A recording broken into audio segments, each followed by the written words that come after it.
मुंह से लेकर के मलद्वार तक जितने भी अवयव हैं उनको पेट कहा जाता है। वैसे तो अंदर हम जाएंगे तो मुख गुहा है पूरी, माउथ मुंह है, उसमें जीभ है, दांत हैं, लार ग्रंथियां हैं, मुंह में भोजन को रखते हैं, चबाते हैं। फिर ग्रास नली है, ग्रास नली के बाद में अमाशय है, स्टमक है, स्टमक के बाद में छोटी आंत है, बड़ी आंत है। तो मुंह से जो भोजन हम करते हैं, ग्रहण करते हैं, ग्रास नली द्वारा अंदर जाता है, स्टमक पहुंचा, थोड़ी देर तक वहाँ रहा, वहाँ पाचन क्रिया हुई, उसको एस्टिक जूसेस वगैरह मिले, उन्होंने उसको पचाया, कुछ चीज़ें अब्जॉर्ब की। उसके बाद में ड्यूडेनल में गया, वहाँ पर पैंक्रियास से आया, लीवर से, गॉलब्लैडर से आया, मिला करके उसको पचाया।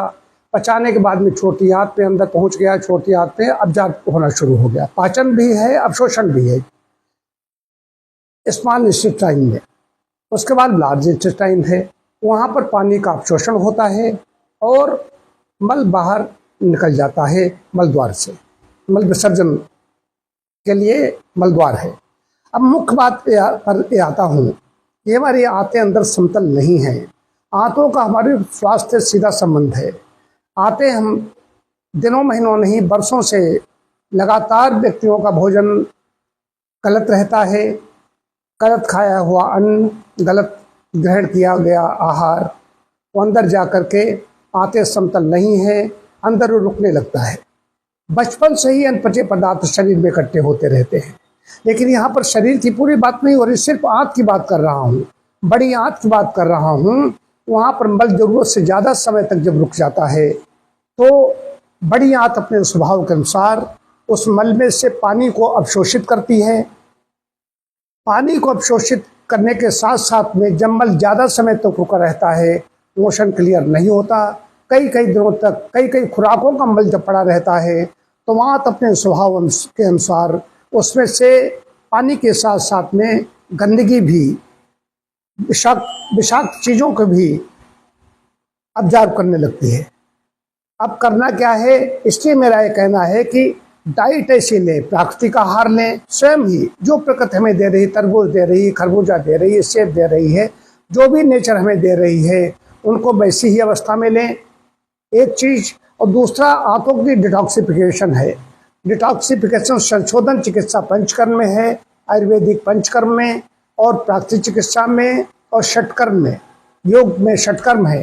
योग से मतलब पतंजलि योग दर्शन नहीं, षटकर्म में ये सब संशोधन की क्रियाएं हैं। इससे आंत क्लीन हो जाती है, आंत साफ हो जाती है।